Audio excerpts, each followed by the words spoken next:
So again, my name is Matthew Ford. I'm the staff writer for PocketGamer.biz. Do you want to start introducing yourself and what you do and your connection, Mark? Yeah, thank you very much, Matthew. I'm Mark Hickey. I lead mobile publishing for Devolver Digital. I've been with the team for about a year and a half now. I got my start in games a long time ago, working as a QA tester in a warehouse. So some pretty humble beginnings. But from there, started over at Gameloft back in the J2ME days when carriers were the distribution channels, and worked on that for many years, and went on to help launch Gameloft's business on iOS. Subsequently landed at Apple for a couple of years, partly as developer relations, and then on to the App Store team. And I'm excited to be here. Donnie? Hello, I'm business developer for Paradox Interactive. Paradox Interactive is a global publisher for grand strategy games, management games, and RPGs. And I've been with them for 4 years now. But I have also been on the other side. I have been working, for example, for indie companies, and we needed publishers, and I've been there and I worked on those companies as, I've also held different positions. I've been game designer, programmer, producer, and I've also been writing the pitches that we would send to the publishers. So I've been on both sides of the thing. Pierre? Hi guys, thanks Matthew. I'm Pierre, I'm part of Koch Media Group. We're a global publisher as well. We are part of the Embracer Group. We're doing development of our own IP, publishing of third party, and also distribution and merchandise with a strong footprint in Europe. I've been with the company for around 8 years, and I'm looking after partnerships and digital commerce. Jake? So I am Jake. I'm a publishing manager at Quali, who are a global hyper-casual mobile game developer and publisher. So I'm regularly working with developers from across the globe, kind of testing games and scaling up games, and at quite a very fast pace in the mobile market. And Teppo?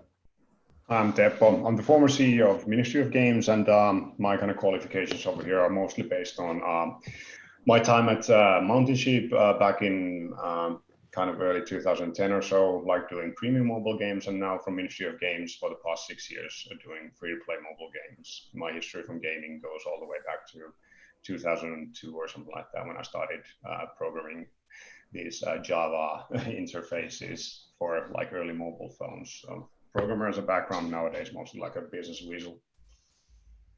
Great stuff. So we'll kick off the panel by asking, what are the core principles to maintaining a long-term relationship between publisher and developer? So I'm going to go to Donnie for this one first. Okay. I would say this is a very interesting question. The core principles would be trust. Whenever you go to someone with your pitch, you need to be aware that you can deliver, because sometimes you would get pitches that are unattainable. It's good if you see that the team has a good track record, a previous track record.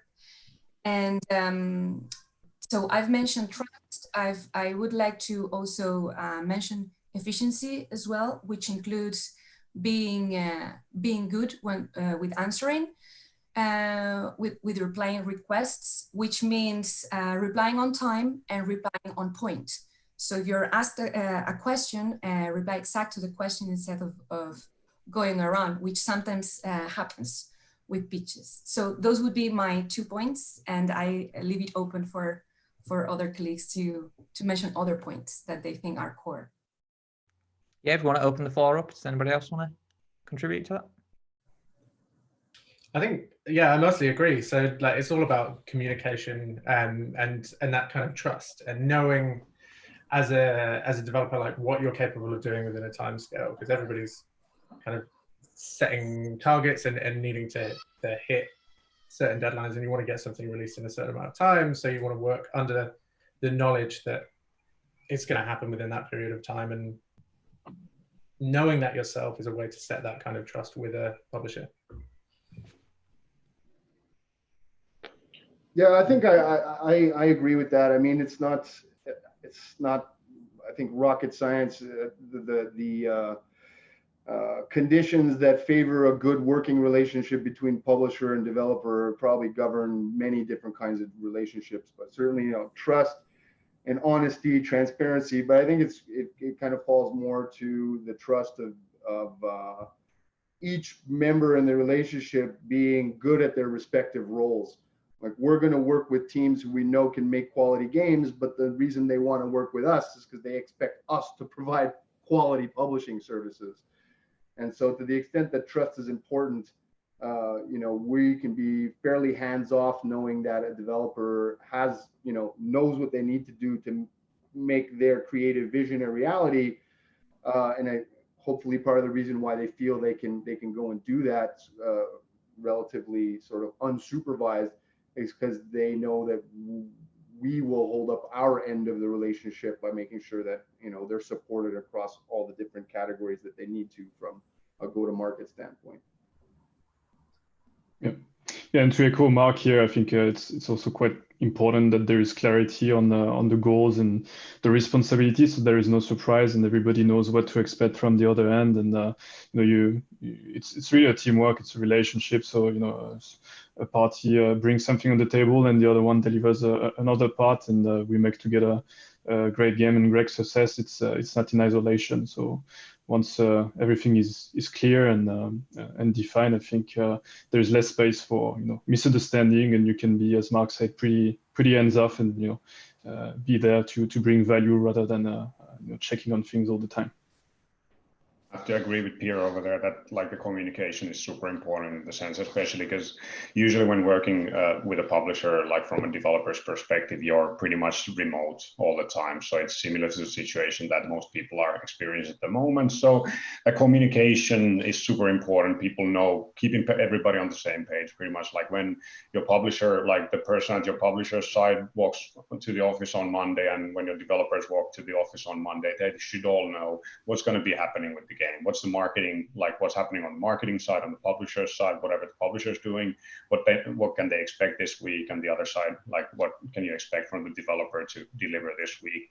And I think trust is pretty much built around these things. It's kind of hard to have trust, especially like nowadays when like the industry moves super fast, like you're kind of like doing publishing deals super quickly, especially when you're doing your first publishing deal with a publisher. You don't, even though you've been testing that with them for, I don't know, months, whatever, you can't really know much about them at that point, but you kind of build that trust over and over. And that's, I think, that lasting relationship is super important in the sense that if you manage to build that, it's easy to continue on with the same publisher moving forward, since you know what you can expect to get from them, and vice versa, I would imagine. So there are obviously proxies, as were mentioned, like the track record is a really good proxy for like kind of trying to evaluate whether the other party knows their shit and so forth. But like, it is something that you need to just build.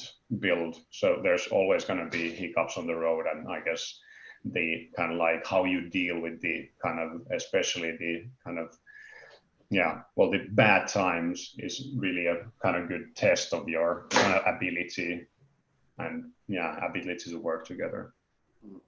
Yeah, one of them points actually brings us nicely onto my next question, which is simply how important is communication, and more so, how do you keep the balance between communication between the developer and publisher, so without getting on top of one another or doing something that might jeopardize the relationship? So I'll go to you, Jake, first. So I think like communication is essential, as we kind of just discussed that. It's really kind of key to that publisher-developer relationship, and making sure that kind of communication is honest and open, and you're not in a position where you kind of feel like as a developer you're worried to ask certain questions or push on certain things, because you need that openness and that honesty in communication to move things forward and work together effectively to make a successful game, essentially. Pierre? Yeah, so something I mentioned earlier as well this morning in another sessions. I think building rapport is very important. You know, you want to know your partner and what they're up to, what they like, and what they're doing, and so on. And it makes just things so much easier than to communicate with someone that you have some rapport with. And that's maybe sometimes something that we don't take the time to do because everybody is busy with things. But it's not only about signing a deal; it's also about building this relation over time. And when it's time to maybe talk about problems or things to resolve that are not necessarily easy, when you have this rapport, it's much easier to address them respectfully and more efficiently. Yeah, Mark, Teppo, Donny, have you ever seen any bad examples of bad communication? Anything that somebody stepped over the mark, or something that you think is just a flat out no? I Absolutely. mean, there's always examples, but of course one wants to just remember the good ones and learn from the bad ones. I think one of the things that avoids the kind of jeopardizing the relationship is always being respectful of the other. Big publishers like us cannot forget that companies that we're dealing with, even if they're very small, and they have to be very, respected just like any other party. I personally would recommend to always be kind and transparent, and that goes a long way. So, I mean, as long as you keep to that, that's going to minimize the problems a lot in the long term.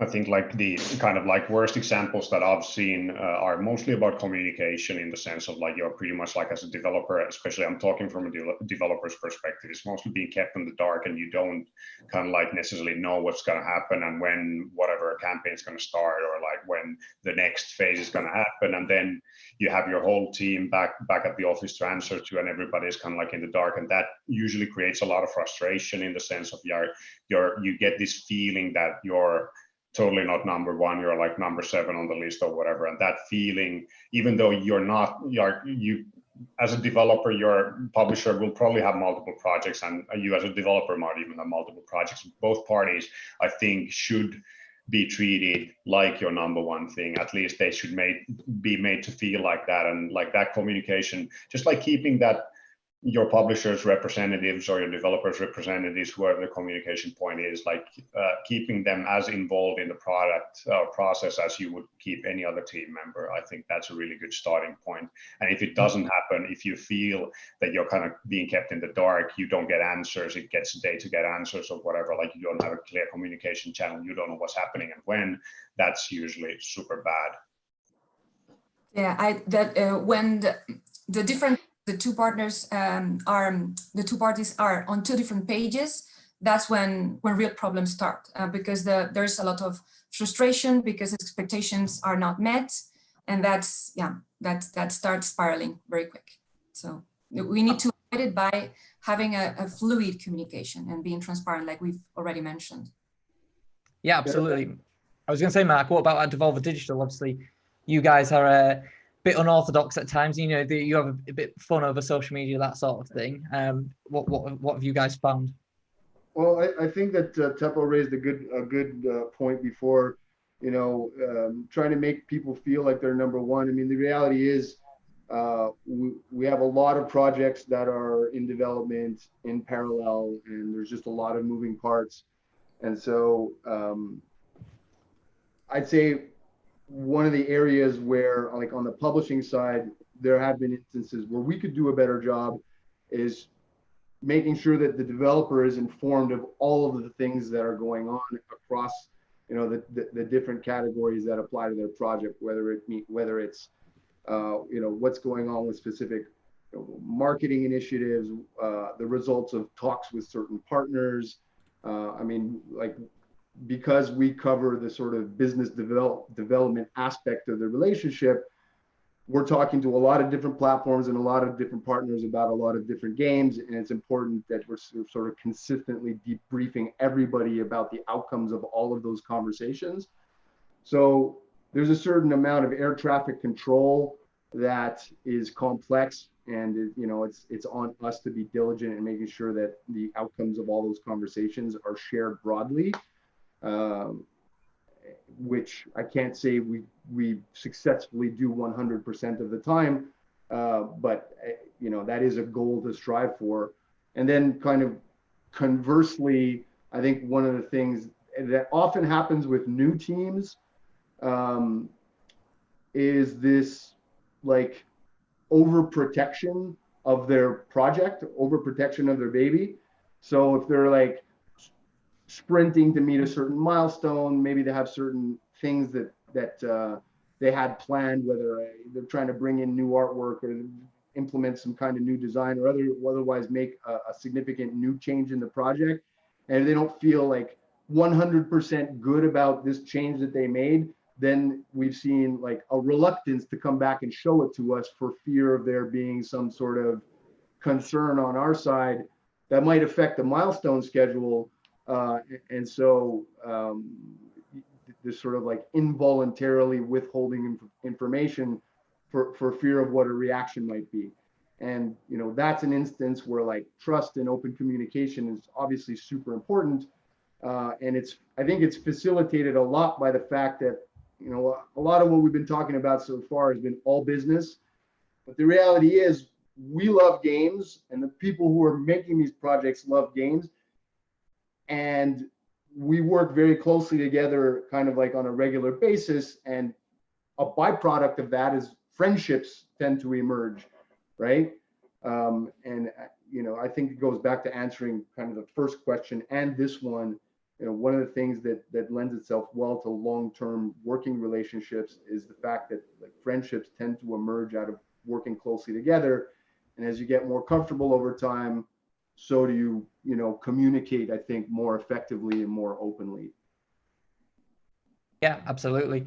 You know, trust, communication, kindness, transparency, you know, all words to live by as well, as much as anything.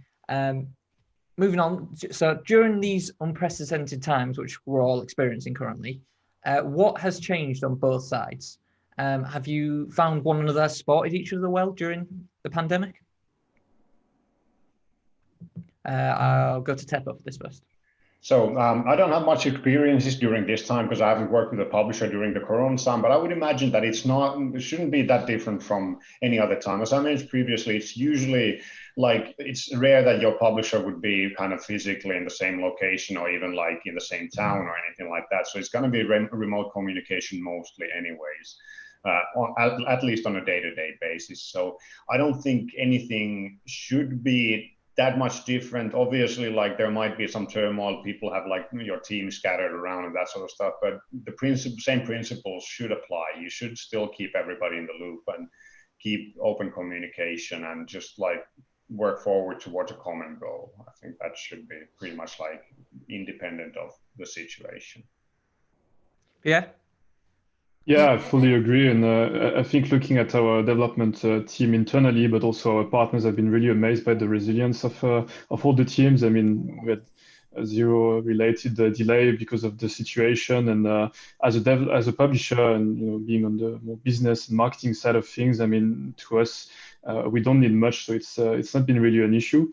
And the work has not been impacted at all. But as Teppo said, yeah, we're kind of used to you know, like work remotely as with our studios anyway. What's missing, I guess, is this very event here, you know, like the in-person you know, meetings and seeing each other at trade shows or, you know, visiting studios and so on. That's the missing part. But to go back to the previous point, once you have those relations established, it's not an issue at all. It's maybe more a problem for developers to get those relations started with publishers in those times, I would say. Yeah, Donna, did you want to say something? Yeah, no, I was going to add that, yeah, it's the same principles apply, just like Teppo said, and like Pierre said, the part that we are missing is the meeting physically in person, because there are no trade shows, we cannot go visit our partners or anything. And I would like to add that there might be also more tension in some of the teams depending on the country they're residing, because COVID has impacted differently. Also, there's civil unrest or civil tensions in some places, and that's you know, might impact how the teams work. And also, do you COVID and the cancellation of trade shows or the transporting them into the digital realm. And there's also a period of adaptation for these trade shows. And there might have been, for example, delays or more moving parts like the ones that Mark was mentioning in regards to announcements, for example, or the trailer release or things like that. So those have been the changes that I see the most happened. Mark? Yeah, it's been, I mean, Devolver is an online company only. We don't have a head office. Everybody works remotely. So on a day-to-day basis, this hasn't been a huge change for us. Strangely, I mean, this has been a good time for games. People staying home means people are consuming a lot more content. And a lot of the partners with whom we work are also working remote. So I'd say that on a day-to-day basis, it hasn't had a huge impact, except maybe for where people are like working with dev kits and stuff like that. And like they have network policies that require that they stay under, behind a certain like IP address, and then trying to then move that out of like a studio into a remote working situation has been logistically complicated. But kind of zooming out from that, I'd say one of the things I've observed is there's just a lot more awareness of the importance of self-care now, especially with people spending all this time alone. I just find like there's just an elevated sort of sense of concern for the well-being of others. Where, I mean, before all this COVID stuff, I mean, it would always be like, hey, how you doing? Okay, let's get to work. But now it's a lot more like, how are you doing? Are you like taking time for yourself? Are you, getting walks, getting exercise, like keeping your head right? Mental health is, I think, emerged as something that's super important. And so, I mean, certainly like in the publisher developer relationship, it's not on either side's responsibility to ensure like a self-care regimen for the other, but certainly being mindful of it now is, I think, marked this period in a way that wasn't there before. And I think that's positive. I have to agree with Mark. I've also noticed that, and I think it has brought us closer to our partners, because there's a genuine concern about the well-being of others, and we know more about what's happening on the other side. So, yeah. Yeah, 100%. I mean, mental health is massively important. We actually, everyone at Steel Media, we remote work ourselves. So you have to take these things into consideration. We try and have calls whenever you can, that sort of thing. It does go a long way, just even, speaking to someone, over a call as opposed to just a message. So how are you doing, that sort of thing, properly communicate. Jake, what's it been like for you? So in terms of like communication, it's been pretty consistent, as everyone's been saying. Like we are pretty much working remotely in terms of working with developers around the world. One thing that concerned me to start off with, but was actually incredibly fine, was my access to like internal teams at Quali. But they were incredibly fast at kind of setting up ways of communicating and channels of communication to adjust to remote working that allowed us to carry on doing our jobs, so carry on publishing games without any issues. And yeah, I agree with Dane and Mark. There's been a big kind of there's more concern about other people's well-being. I think like there's a big temptation at the moment to, as we're working from home and you're like 2 minutes from the office, to work almost constantly. You're moments away from the office, so you can just go, oh yeah, I'll do that now, and then 2 hours later you're still working. And I think there's like between teams there's this understanding that you still need to kind of take a break and enjoy some time to yourself. And I think I've noticed that kind of rise a lot more now than I ever did before. Yeah, 100%. I'm guilty of that myself sometimes, unfortunately. What are the main things developers struggle with that you find hinder publishers? So I'm going to go to Mark for this first.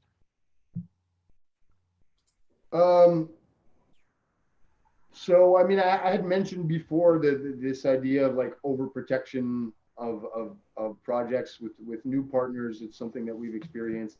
But another piece that I think is particularly noticeable, especially with new teams, is underestimating the amount of work for certain things. And I mean, that can really go across a lot. I mean, as far as like core project creation is concerned, that's already has certain potential for complication sort of all the time. Making games is not easy or simple. But when it comes to other stuff like thinking about localization or TRCs or what people have to do in order to like go into lot check, or you know, specific long lists of marketing assets that need to be created for different partners and programs, or like those I think are kind of variables in the game development equation that often get overlooked with this, with the focus being kind of primarily on let's make this product. But unfortunately, in addition to making the actual game, there's all the stuff that has to be made around the game for us to be able to go out and sell it and present it in the best light possible. And so, you know, making it clear or having developers conceptually understand that and actually understand that can sometimes have a gap in the middle. Yeah, I mean, we can do the same question, but reversed even. What are the main things that, you know, publishers struggle with that you find hinder developers? I don't know if you can speak to this, Teppo. Yeah, so I think like one of the, especially in the beginning stages of a publishing relationship, usually the testing the game is something that is done mostly to convince the publisher that like your product is good enough for them to kind of like start spending time and money on. And that's usually kind of an effort, especially when you're looking for a publisher. You might have like, I don't know, 5-10 publishers in a row, and everybody's like looking to kind of like talk to you more, but then everybody needs some data, and then you kind of integrate their APIs into your stuff, and you integrate another API, and everybody has a different thing going on. Somebody wants different marketing assets, somebody wants a video, somebody wants this and that. So that's kind of it's a huge load where you're pretty much your project just stalls at that time, and you're kind of going back and forth, and it's hard for a developer to kind of evaluate publishers, because usually the tendency is that the first publisher who you test with, if they get positive results, they're going to start like pushing really hard to kind of like you to do a deal, and then you're trying to kind of like push back a little bit, but not too much, because you don't want to, obviously, like if you feel that they're good, you want to keep them in the loop, but you don't want to kind of like just sell it to the first one that's out there. So that's kind of a dilemma. I don't know whether there's a easy way to go about it, obviously. But I guess like I've seen widely different kind of testing processes on publishers. Some publishers, with some publishers it takes months, and with some publishers it's just kind of a couple of days and that sort of stuff. I don't know whether there's like what would the ideal solution be over there, but as a developer you always want to kind of like try to pre-evaluate the publisher and then kind of like do maybe the most relevant publisher first, and then kind of like go down the list, so that like you probably only will have like, if I don't know, you budgeted like 2 or 3 months for like looking for a publisher, you probably have time to test only with like a handful of publishers, like I don't know, 2 to 5 publishers at most. Really depends on the process. Obviously, like nowadays everybody's using Unity mostly for games, so I guess like anything that's pre-integrated into Unity can be just like kind of integrated with a rebuilder, like something simple like that will make things easier. But that seems to be one of the biggest things, like taking the first step, especially when you have multiple options, is not trivial at the moment. Yeah, anybody else want to add to that? No? Okay, we're all good for that one. So I've actually got a cool audience question here that I think is quite interesting. From Mike Sorrenti. I think that's how I said it. I'm sorry if I butchered your name. Do you ever have any projects that you want to publish, but you cannot sell to other stakeholders? And how does that feel? Yes. Emphatic yes. So, I mean, we we don't have a formalized process, right? Like the way games get greenlit here is democratic, although like the vote of the president and some of the other founders might carry a little more weight than others. But one of the cool things about working at Devolver is that everybody is empowered to bring games forward for consideration, regardless of what your day-to-day job is. And a blessing and a curse is that we get a lot of inbound. Sometimes we'll see games that some of us strongly believe would be a good fit, and other people not so much. But the thing is that it like it or not, it's this decision by committee that has gotten us to where we are now. So far, it's worked. And you just can't publish them all, right? So unfortunately, even if there's games that slip through your fingers because you feel very strongly about them, well, the good news is that they're probably going to find another publisher and make their way to market anyway. So maybe you don't get to participate in the development, but at least you'll have a chance to play it once it comes out. Yeah, any other similar stories for anybody else? I think one thing that is slightly different about hyper-casual and mobile games to other games that are being published is like we're really data-driven in the decisions that we make on which games to progress to the next stage of publishing, essentially, and offering that publishing agreement to. So I'm always seeing games that are fantastic games. They're loads of fun to play, and then I put them through a test and it doesn't work on the market. It's something that it doesn't retain people, for instance. And it's always like a little bit painful to see that. But it's part of the industry, right? We're finding things that people want to play and are enjoying playing. Yeah, Donny, Pierre, Teppo, any all you want to add to that? I mean, I agree with Mark. We have a similar process as well in committees, and we also get a lot of inbound. And obviously, we don't have the bandwidth to work on everything. And yeah, I think the cool thing is that most of those very good projects will always find a house. And I think our colleagues in other publisher houses as the same struggle in terms of bandwidth, and yeah, want to do the best they can with the project they have. And sometimes you feel really strongly about something and you would love to work with it, but yeah, maybe you'll just have to play it from the outside, and that's okay as well. Maybe you work together on the next one. Yeah, I think working together on the next one's like quite an important thing as well. There's like any game that doesn't quite work out, there's always something to learn from it for the next time that you try, right? Absolutely. So I'm actually really interested in how does a core relationship change during a generation shift? So obviously we had the PlayStation 5 reveal last night. How does this affect things? Does this throw a spanner in the works at all? In terms of relation between the publisher and the developer, I don't think so. I think it just adds probably excitement and eagerness on both sides in getting it right. As Donna mentioned before, it's been a bit special transition, I guess, with all the COVID situation and the fact that we can't necessarily get to shows and we need to adapt, and events get pushed back, and trailer creation gets pushed back, and these kind of things. But beside that, I think the change of generation didn't really impact our relation with the way we work with developers. Mark, what's it like at Devolver? Obviously, a big change. It's another ball to juggle, right? Among the many that are already up in the air. I mean, it's awesome. It looks like a beautiful piece of hardware, but obviously the ripple effect of the introduction of a new platform is very significant. Not only in terms of the number of projects affected, but the individual increased scope of work per project. That is something we and the developer have to now account for. So it's an amazing new opportunity, but as with anything, any opportunity also comes responsibility. So now we have to prioritize it and make sure that it gets the love that it deserves. Donny?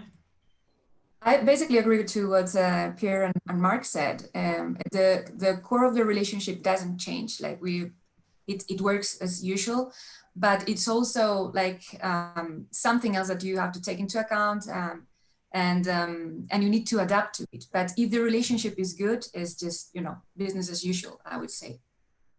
Yeah, I mean, Jake, obviously mobile's very different to generation changes. Obviously, it's not as big as a leap; it's more incremental. But obviously, with the hardware upgrades coming up every year, Apple obviously releasing, I think, be the iPhone 12 next. Anything you can speak to that? I think that there's always kind of consideration for it, but the fact that new devices are kind of being released quite regularly, especially compared to like console generations, it's something that you can, to an extent, preempt and prepare for.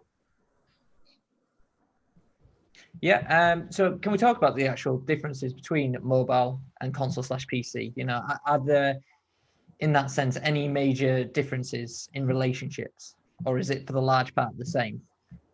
I'll go to you first, Tepper.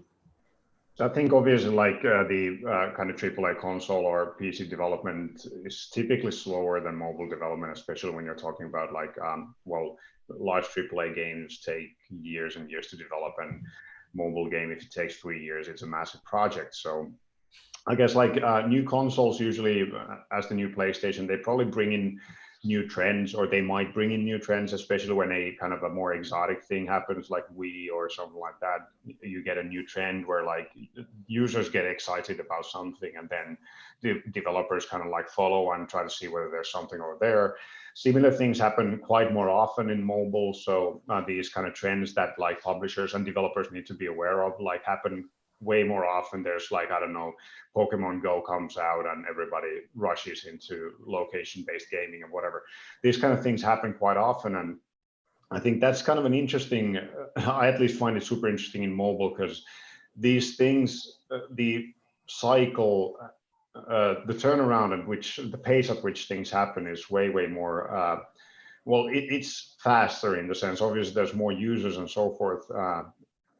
It's just super interesting to see. There's like every month might bring the next big thing. Like there might be the next Idle Miner Tycoon or whatever, like Archero or something like that happens right around the corner. And with mobile, it's kind of different from the console and PC market, especially the console market. The hardware dictates a lot what you can do and what developers actually want to do on the kind of like AAA high production value games. But on mobile, most of the mobile games that are out there could have been done 10 years ago, no problem. Like there's hardly any technical limitations. Maybe these real-time, like Clash Royale style real-time PvP things couldn't have been made like 10 years ago, but like Archero definitely could have been made 10 years ago and so forth. So it is kind of maybe more innovation bound as compared to like the AAA console game, which traditionally seems to be more tech and well, work bound, I guess, like kind of resource bound, tech and resource bound. Yeah. Yeah, and I would imagine that there is also probably more barriers to entry on the premium PC and console side of things. Console, especially compared to mobile, probably both in terms of scope of the project and requirements and policies and so on. That also help to have a publisher with, if this is your first project, or if you can't check all the boxes on your own, then it makes even more sense to work with a publisher that fits your needs and help you with those questions. Yeah, any more to add? Are we good for that one? Yeah, I think Teppo covered 90% of it. Like it's much faster to kind of work on a mobile game, especially a hyper casual, the kind of games that we're working with and working on as an internal studio as well. You can prototype something within weeks and start testing it to see if there's potential there, and then make quick decisions to move on or invest a bit more time into that prototype. Whereas I don't have a huge amount of knowledge of console games or AAA games, but I expect that's not usually the case, right? So I've got quite a good question here. So any suggestion for a developer when their primary advocate at a publisher leaves their job? So I got to Dorne first for this. When their primary what, sorry? Primary advocate at a publisher leaves their job.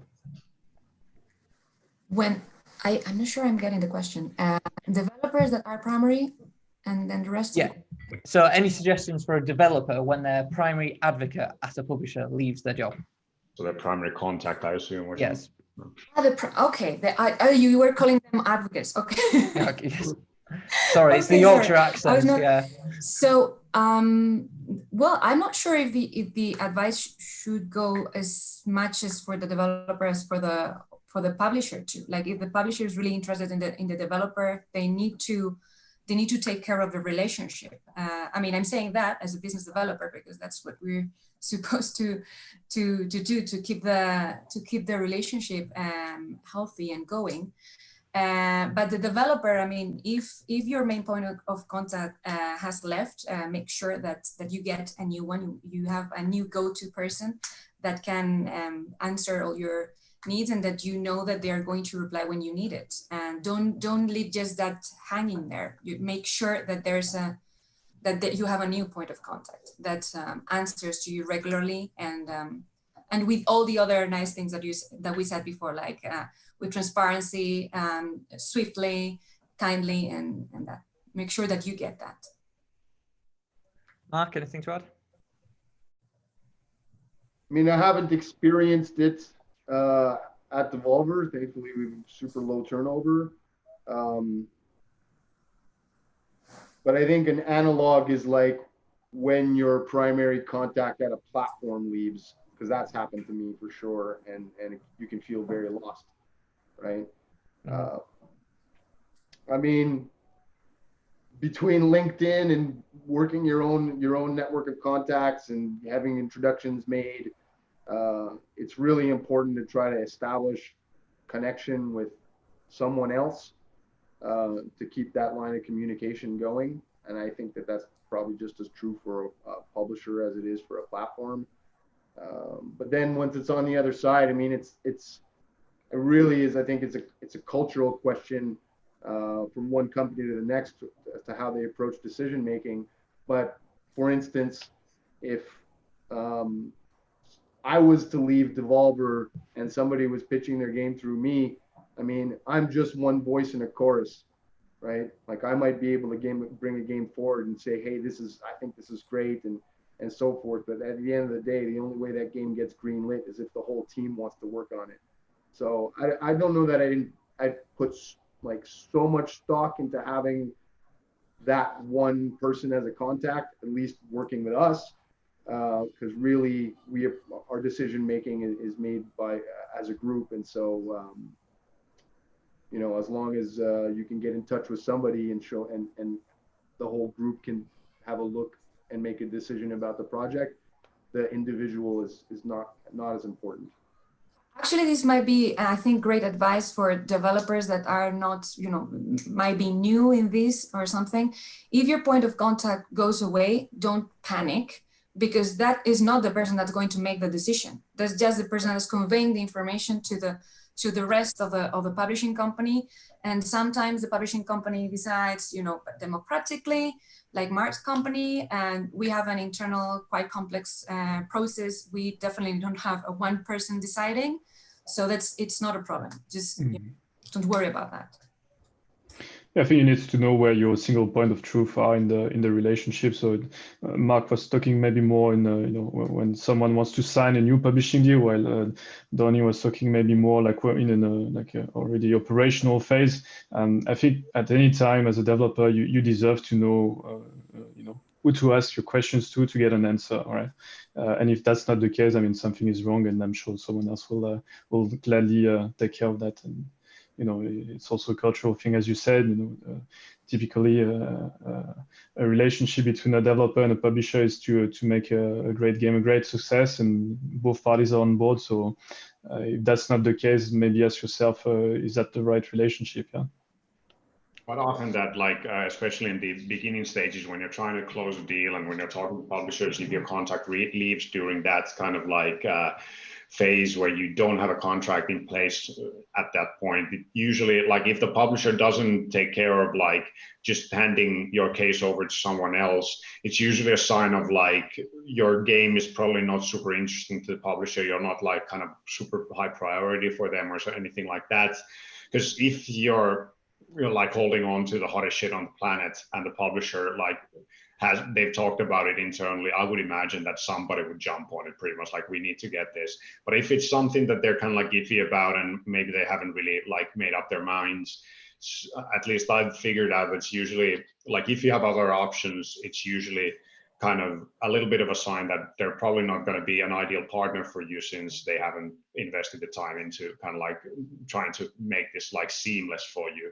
On the other side, like, it's kind of funny that working with publishers, I quite often bump into a situation where like, if I have had a relationship with a particular publisher, external people have contacted me like, hey, do you have contacts in here? Because we have a deal with these guys, but our contact is not there anymore. So can you try and dig up somebody? Because you're clearly talking to somebody over there. So there is this situation that happens, I don't know, relatively often, I guess, like that, like people just lose their contact, and maybe your game is like a little bit old and it's not like super high priority for the publisher, it hasn't been for a while and so forth. So there's, especially if there's something that people want to get their old game back or want to kind of like try to figure out what's going on and so forth, that just happens quite often, in the sense of like, I've literally done this like more than 10 times for people, like just like digging up contacts for people who I have almost no relationship with, just because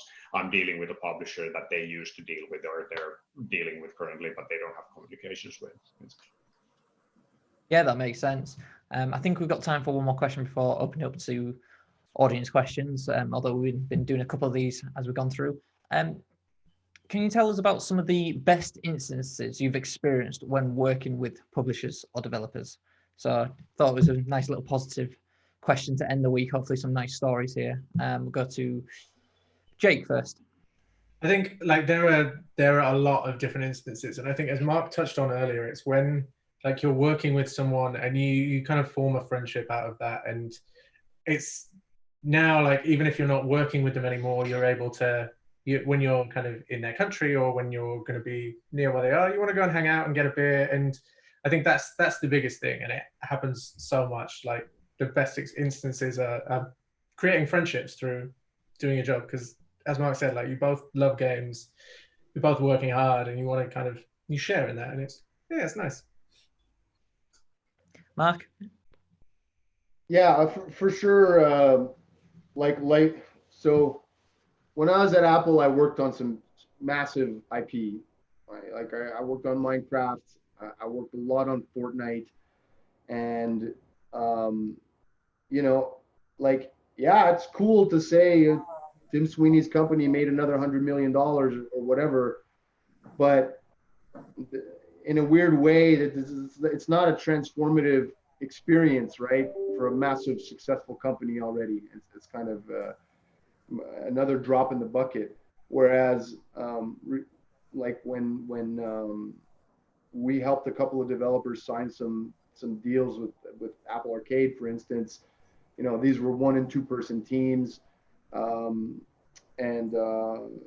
the outcomes for them had real, like, tangible impacts on their life, right? Like one guy, I won't get into specifics, but one developer whom we work with, you know, that deal made him able to buy a house. And another guy, you know, he just like he's like going to the next step with his girlfriend. The fact that we were able to work together, it led to an outcome for him that has a real transformative, positive experience in that person's life. And I don't know, I think that's super great. I feel like in a way more proud of that than working on any big AAA game. I mean, they're good, big AAA games are great for your resume, but at the end of the day, it's kind of hard to pinpoint whose life got better because of it when compared to something that is like a big outcome for an indie. Yeah, and like seeing indie developers be able to kind of grow their team out of that relationship is a fantastic feeling. Yeah, what about you?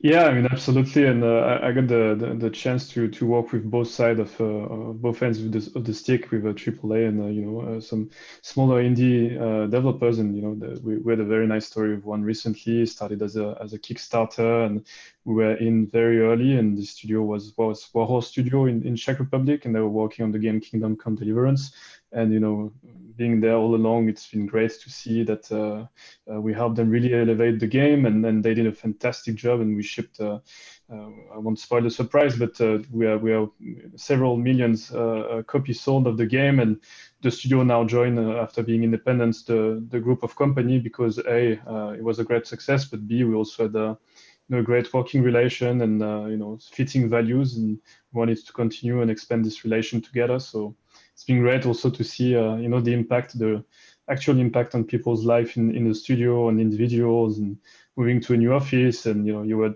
dropping a couple of beers 3-4 years ago very casually, and now everybody has grown up, and it's really cool to see. Johnny?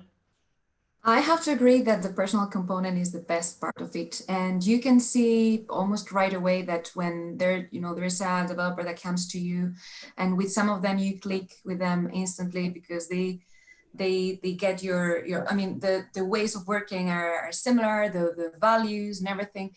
And then you can see that, you can at least kind of predict that you're going to be working together great. But also if that happens, when that click happens so instantly, that usually also means that you are going to get, to earn a friendship, like long time friendship there, because you felt this connection so early. So I know. Might be my particular case that I'm like work focused, work driven, and so when someone works in a similar way than I do, I feel this kind of connection. But it's like I agree with Jake and Pierre and Mark. It's about the personal component there, and for the developers that are following this talk, I like to tell them that publishers sometimes might feel like are these big faceless companies that are all about the money or things like that, but we are people, and we like people, and we like to just have nice relationships, and yeah, so don't be scared. Yeah, Teppo?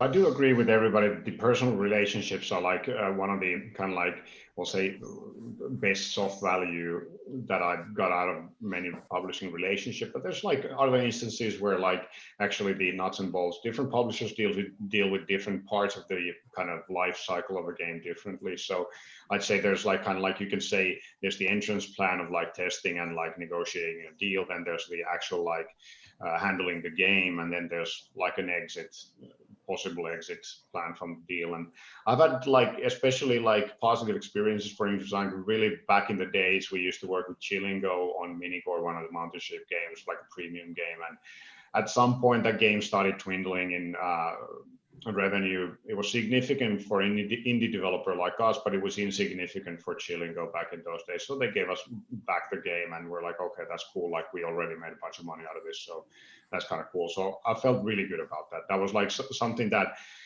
was like of little to no value to them, and valuable to us. So that was kind of like, I had like a really good feeling when walking out of that deal.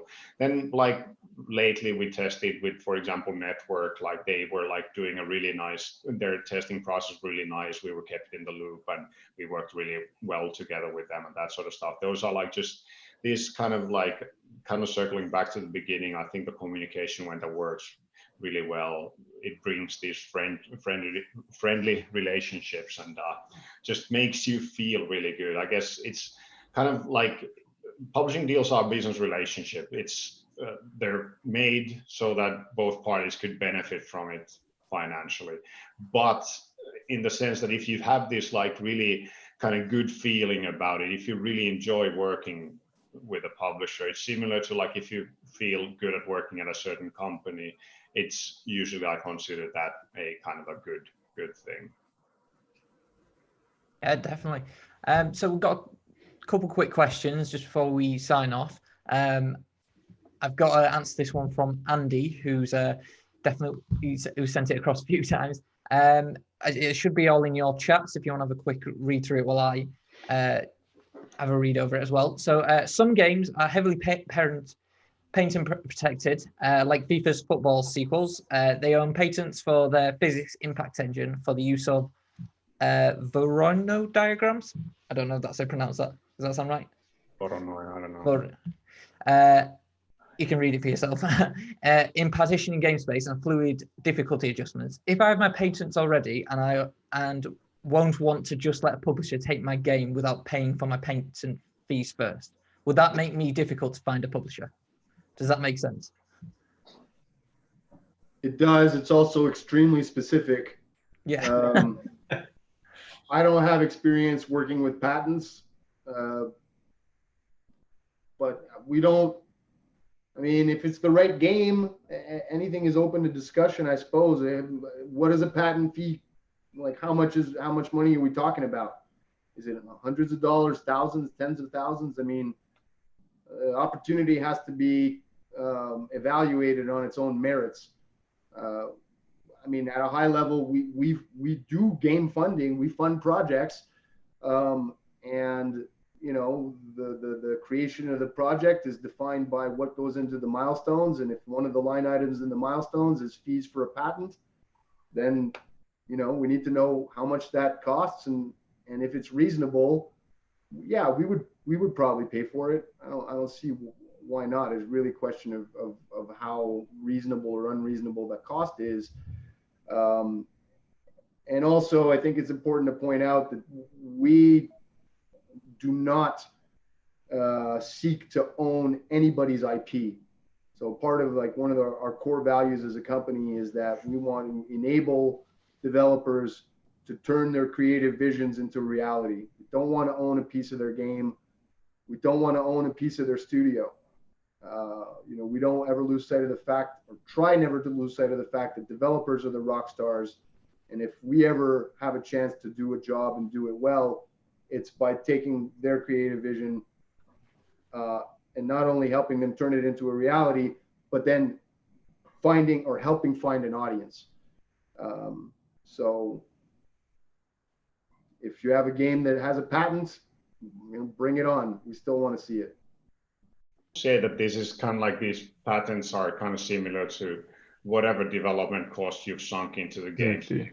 You need to have a demo of the game, you need to pay for tools, and you need to pay for program salaries for people working for you and so forth. So I don't think patents are like anything different from that in that regard. Like, you've sunk some money into the game to be able to show it to a publisher, and obviously after that you're going to have to just figure out whether the offer that the publisher is making is like good enough for you or not. Like, that's pretty much your decision. And obviously the publisher on the other side is looking at the numbers and seeing like whether like the price tag attached to your game is like feasible enough for them to actually make a profit out of it. And that's pretty much like what's going on. It doesn't really, like, from that perspective, it doesn't really matter like what you've sunk, what the development cost is intended for or like has been used for.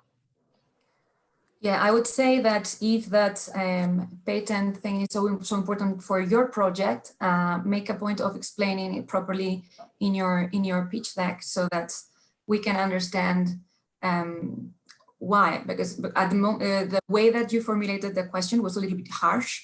So I would say that you need to explain why it's important for your game and how you want to pivot around that. So.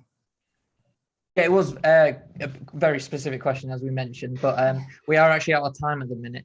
But we have obviously got our Discord chat open, and I'm sure all our panelists have contact details which you can reach out to, and obviously through our systems. So again, just want to say thanks to all our organisers and all those that have attended to help make Pocket Gamer Connect's digital number 2 a reality. We have still going on the indie track. So there'll be a link in the chat right now which you can click and that'll take you to it. So that's inspiring the next generations of talents, and there'll be Silver Rain Games, Splash Damage, Fellow Traveller, and Aquarius Game Studio. I think I said that right. Yes, and that's it. So it's just for me to say thank you very much to my panelists for taking the time out their busy schedules. So thank you very much, Seppo, Mark, Donny, Pierre, and Jake. And we'll see you again another time. Thanks for having us. Thank you. Thanks. Take care, guys. Take care. Bye. Bye.